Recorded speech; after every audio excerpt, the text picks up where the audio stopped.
2 കൊരിന്ത്യർ 7:10 ദൈവചിത്താനുസൃതമായ ദുഃഖം രക്ഷയ്ക്കായി മനസ്സമാധാനം ഉണ്ടാക്കുന്നു. ഈ മനസ്സമാധാനം പശ്ചാത്താപം ഉളവാക്കുന്നു, ഒരു അപര്യാപ്തതയുടെ അനുഭവം.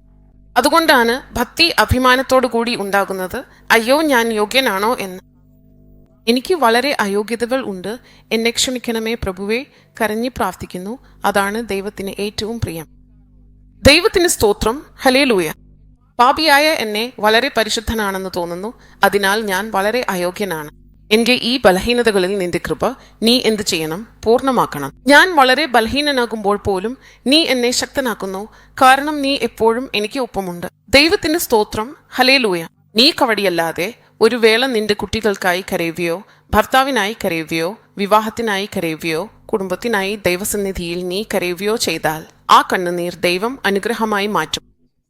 ദൈവത്തിന് സ്തോത്രം. കണ്ണുനീർ വിതറുന്നവൻ സന്തോഷത്തോടെ വിളവെടുപ്പ് ചെയ്യും. 1:20 ഇത് സാരുവസനത്തിൽ ആണ്.